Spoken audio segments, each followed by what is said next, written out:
Hello everyone, simply studies চ্যানেলের পক্ষ থেকে তোমাদের সকলকে জানাই স্বাগত।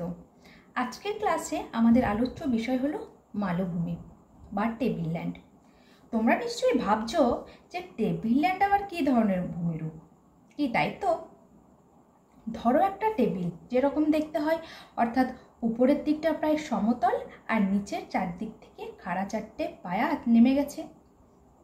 এই একই রকম দেখতে প্রায় এক ধরনের ভূমিরূপ দেখতে পাওয়া যায়, যাকে আমরা মালভূমি নামে চিনি।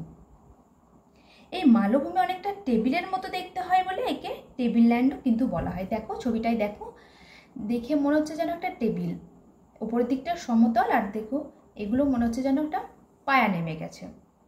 তাহলে বোঝা গেল যে মালভূমিকে কেন টেবিল ল্যান্ড বলা হয়, কারণ মালভূমি অনেকটা টেবিলের মতো দেখতে হয়। এ তো বলে একটা সাধারণ ধারণা। তাহলে এবার যদি ভূগোলের ভাষায় মালভূমির সংজ্ঞা জানতে চাওয়া হয়, তখন কি লিখবে? তাহলে তোমরা লিখবে যে সমুদ্র সমতল থেকে 300 মিটারের বেশি উঁচু, প্রায় সমতল বা তরঙ্গায়িত খাড়া বিস্তীর্ণ ভূমিভাগকেই মালভূমি বলা হয়। কি বোঝা গেল? তাহলে সংজ্ঞাটা যদি একটু ভালো করে ফলো করো, তাহলে সেখান থেকে কিছু বৈশিষ্ট্য কিন্তু আমরা পেয়ে যাব। দেখো মালভূমি কীরকম হয়। মালভূমি কিন্তু একটা সাধারণত সমুদ্র সমতল থেকে 300 মিটারের বেশি উঁচু হয়। আর এর উপরিভাগটা কেমন হয়? এর উপরিভাগটা পুরো একদম তরঙ্গায়িত হয় আর সমতল হয়। মালভূমির চারিপাশে কি হয়, যে খাড়া ঢাল যুক্ত হয়। আর মালভূমিকে অনেকটা টেবিলের মতো দেখতে হয় বলে একে টেবিল ল্যান্ডও কিন্তু বলা যায়। বোঝা গেল? তাহলে মালভূমি কাকে বলে আর এ কি কি বৈশিষ্ট্য রয়েছে সেটাও আমরা জানলাম। এবার যদি তোমরা জানতে চাও যে আমরা কোথায় গেলে মালভূমি দেখতে পাবো, তাহলে বলি সারা পৃথিবী জুড়েই কিন্তু অনেক মালভূমি রয়েছে, যার মধ্যে এশিয়া, আফ্রিকা, উত্তর আমেরিকা, দক্ষিণ আমেরিকা, অস্ট্রেলিয়া সমস্ত জায়গার বেশিরভাগ অংশ জুড়েই কিন্তু রয়েছে এই মালভূমি। আমাদের দেশ ভারতেও কিন্তু অনেকগুলো মালভূমি রয়েছে, যেমন ধরো ছোটনাগপুর মালভূমি ও দাক্ষিণাত্য মালভূমি ইত্যাদি। কিন্তু এই যে এতগুলো মালভূমি আমরা সারা পৃথিবীতে দেখতে পাই, এর কিন্তু সবকটা একই ধরনের বৈশিষ্ট্যযুক্ত হয় না। অর্থাৎ পর্বতের যেরকম বিভিন্ন ভাগ রয়েছে, এই মালভূমিরও কিন্তু ঠিক একই রকম অনেকগুলো ভাগ রয়েছে। এবার তাহলে তোমরা জানতে চাইবে যে মালভূমিকে তাহলে আমরা কিসের ভিত্তিতে ভাগ করতে পারি?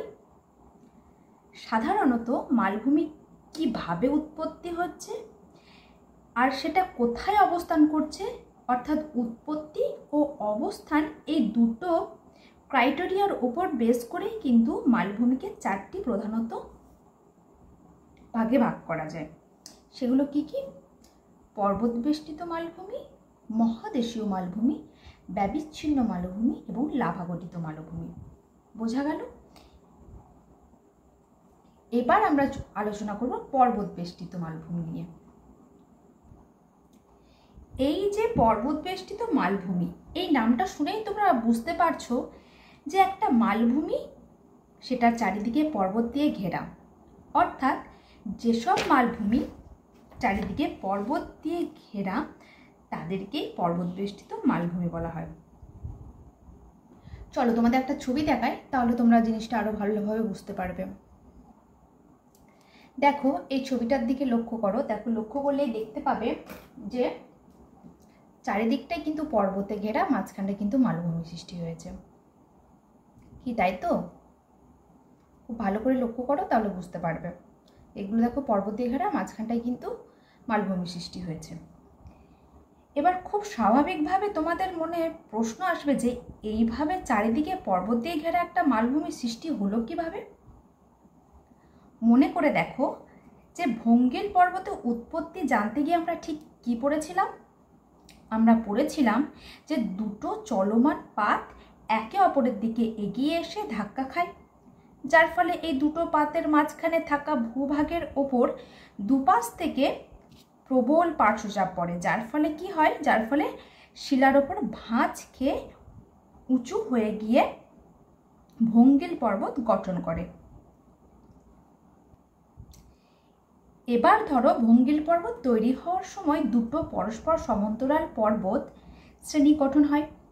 তখন তাদের মাঝখানে যে নিচু ও প্রায় সমতল একটা অঞ্চল থাকে, তার উপরে দুপাশ থেকে প্রচণ্ড চাপ পড়ে, যার ফলে কি হয় যে সেই মাঝখানে থাকা নিচু ও সমতল ভূমি দুপাশ থেকে আসা প্রবল চাপের ফলে কি হয়, উঁচু হয়ে গিয়ে একটা মালভূমি হিসেবে অবস্থান করে।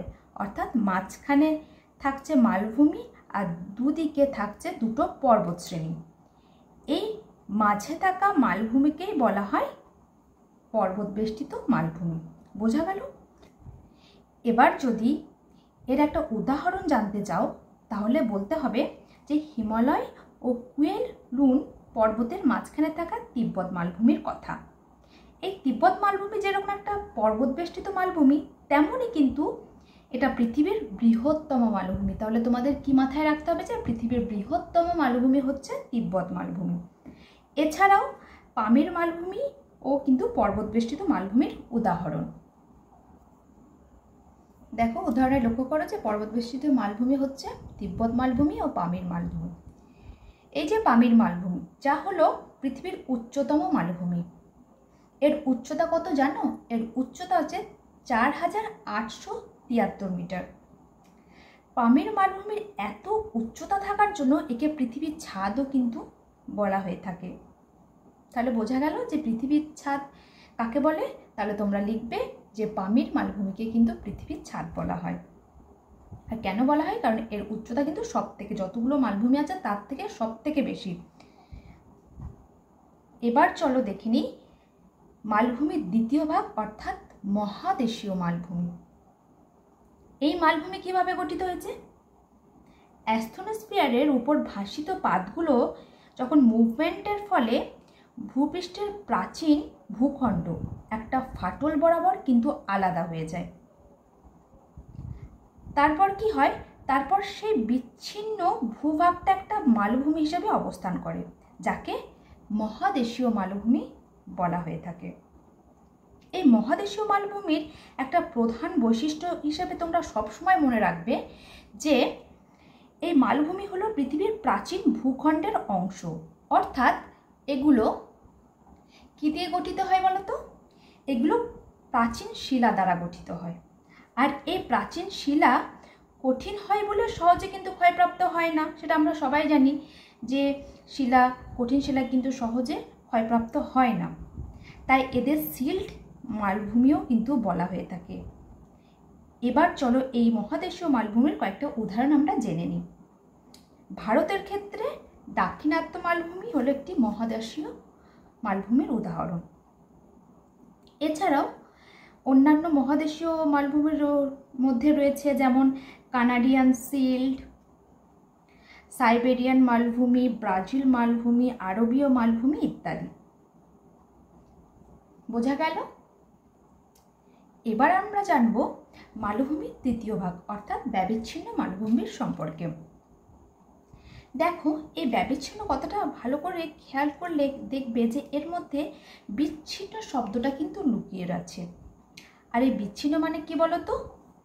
এই বিচ্ছিন্ন মানে আলাদা আলাদা বা ভিন্ন।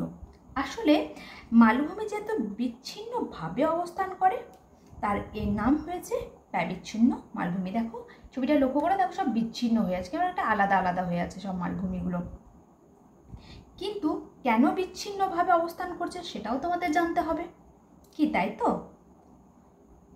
ধরো একটা বিস্তীর্ণ অঞ্চল জুড়ে একটা মালভূমি রয়েছে, আর তার উপর অনেক দিন ধরে প্রাকৃতিক শক্তি যেমন নদী, হিমবাহ, বায়ুপ্রবাহ প্রভৃতি ক্ষয় করে চলেছে।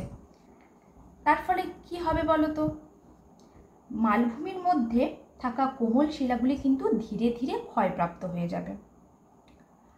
আর কোনো একটা জায়গায় ক্ষয়প্রাপ্ত হলে কি হয় বলো তো? তার উচ্চতা অটোমেটিকলি কমে যাবে। এখানেও ঠিক তাই হয়। কোমল শিলা দ্বারা গঠিত অঞ্চলটির উচ্চতা কমে গিয়ে কি হয়, নিচু হয়ে একটা উপত্যকা হিসাবে অবস্থান করে। কিন্তু কঠিন শিলা দ্বারা গঠিত যে অঞ্চলগুলি রয়েছে তারা খুব বেশি ক্ষয়প্রাপ্ত হয় না, যার ফলে কঠিন শিলা দ্বারা গঠিত অঞ্চলগুলো উঁচু হয়ে মালভূমি আকারে অবস্থান করে। আর যেহেতু এই মালভূমি বিভিন্ন নদীর উপত্যকার মাধ্যমে মূল ভূখণ্ড থেকে আলাদা অর্থাৎ বিচ্ছিন্নভাবে অবস্থান করে, তাই একে বলা হয় ব্যবচ্ছিন্ন মালভূমি। এবার চলো ব্যবচ্ছিন্ন মালভূমির কয়েকটি উদাহরণ আমরা জেনে নিই। আমাদের ভারতে ছোটনাগপুর মালভূমি হলো একটা ব্যবচ্ছিন্ন মালভূমির উদাহরণ। এই ছোটনাগপুর মালভূমি ছাড়াও কিন্তু ভারতের বুন্দেলখণ্ড ও বাঘেলখণ্ড মালভূমি, দক্ষিণ ভারতের মালনাদ মালভূমি প্রভৃতি হলো এই ধরনের মালভূমির উদাহরণ। আর এই মালভূমির প্রধান কয়েকটি বৈশিষ্ট্য হলো যে নদী উপত্যকায় বিচ্ছিন্ন হওয়ায় এই মালভূমির গড় উচ্চতা কিন্তু বেশ কম হয় এবং ক্রমাগত ক্ষয়প্রাপ্ত হওয়ার জন্য এর উচ্চতা দিন দিন কমতে থাকে। আর কি হয় যে এই মালভূমির কঠিন শিলা দ্বারা গঠিত হয়, সেটা আমরা আগেই জানলাম। আবার শেষে বলবো যে এই মালভূমির অঞ্চলগুলোতে কিন্তু প্রচুর পরিমাণে খনিজ সম্পদ পাওয়া যায়। তাহলে নিশ্চয়ই ব্যবচ্ছিন্ন মালভূমি সম্পর্কে তোমাদের ধারণা একেবারে ক্লিয়ার। এবার জানবো লাভা গঠিত মালভূমি সম্পর্কে। দেখো, লাভা গঠিত মালভূমি এই নামটা শুনেই তোমরা খুব সহজেই বুঝতে পারছো যে এই মালভূমি কিন্তু লাভা জমাট বেঁধে তৈরি হয়, কি তাই তো? কিন্তু এবার তোমাদের মনে প্রশ্ন হচ্ছে কিভাবে এটা তৈরি হচ্ছে।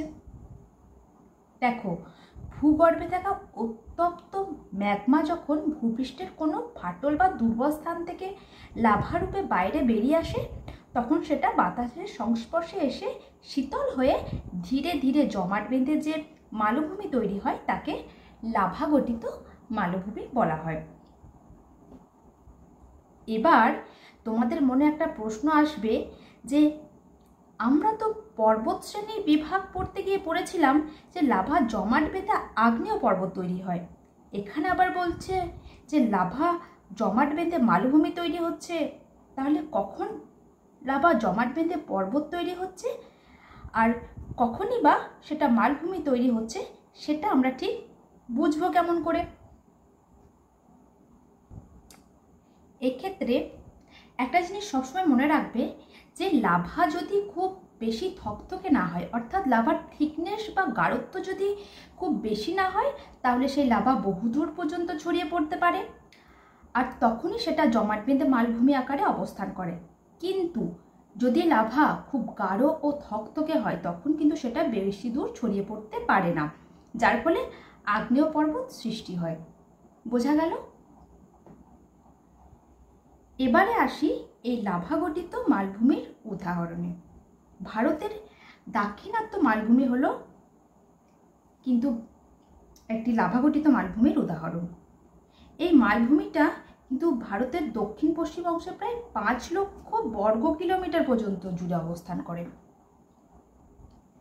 এই লাভা গঠিত মালভূমির কিন্তু একটা বিশেষ বৈশিষ্ট্য রয়েছে, যেটা হলো যে এই অঞ্চলটা অনেকটা লাভা গঠিত হওয়ায় অনেকটা সিঁড়ির মতো ধাপে ধাপে বিস্তীর্ণ হয়েছে, যে কারণে দাক্ষিণাত্য মালভূমিকে কিন্তু আবার ডেকান ট্র্যাপ নামেও পরিচিত।